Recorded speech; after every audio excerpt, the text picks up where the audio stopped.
सिद्धार्थ गौतम यांचा विवाह. दंडपाणी नावाचा एक शाक्य होता. त्याला यशोधरा नावाची एक मुलगी होती. ती आपल्या सौंदर्याविषयी आणि चारित्र्याविषयी प्रसिद्ध होती. यशोधरेने 16व्या वर्षात पदार्पण केले होते व दंडपाणी तिच्या लग्नाच्या चिंतेत होता. त्यावेळच्या प्रथेप्रमाणे दंडपाणीने आपल्या मुलीच्या स्वयंवरात भाग घेण्याकरिता शेजारच्या सर्व देशातील युवकांना निमंत्रण धाडले. सिद्धार्थ गौतमालाही निमंत्रण पाठवण्यात आले. सिद्धार्थ गौतमालाही 16 वर्षे पूर्ण झाली होती. त्याच्या मात्यापित्याला देखील त्याच्या विवाहाची अशीच काळजी लागली होती. त्यांनी त्याला त्या स्वयंवरास जाण्यास आणि यशोधरेचे पाणिग्रहण करण्यास सांगितले. त्याने आपल्या मात्यापित्याच्या इच्छेला मान दिला. जमलेल्या सर्व युवकातून यशोधरेने सिद्धार्थ गौतमालाच वरिले.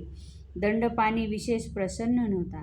या विवाहाच्या यशस्वीतेबद्दल तो साशंक होता.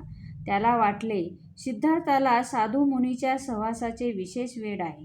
त्याला एकलकोंडे राहणे आवडते. तो एक यशस्वी गृहस्थ कसा होऊ शकेल? सिद्धार्थाखेरीज कुणालाही वरणार नाही असा निश्चय केलेल्या यशोधरेने आपल्या पित्याला विचारले, साधूच्या व तपस्व्यांच्या सहवासात राहणे हा काय अपराध आहे? यशोधराला तसे मुळीच वाटत नव्हते. सिद्धार्थ गौतमाखेरीज कुणाशीही लग्न करणार नाही असा आपल्या मुलीने केलेला निश्चय ओळखून यशोधरेच्या मातेने या विवाहास संमती देण्यास दंडपाणीला सांगितले. दंडपाणीने तशी संमती दिली. गौतमाच्या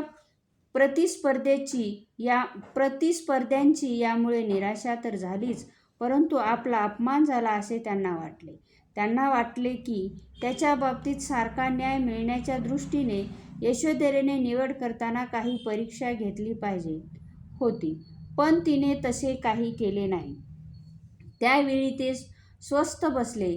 त्याला वाटले, दंडपाणी यशोधरेला सिद्धार्थ गौतमाची निवड करू देणार नाही आणि त्यामुळे आपला हेतू साध्य होईल.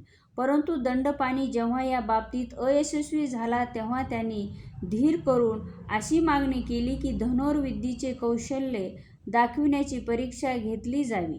दंडपाणीला त्याच्या मागणीला कबूल व्हावे लागले. सुरुवातीला सिद्धार्थ या बाबतीत तयार नव्हता.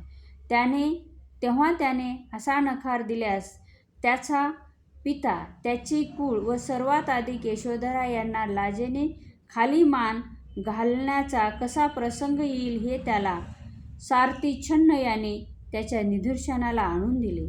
त्याच्या या म्हणण्याचा सिद्धार्थाच्या मनावर फारच परिणाम झाला व त्याने त्या स्पर्धेत भाग घेण्याचे कबूल केले. स्पर्धा सुरू झाली.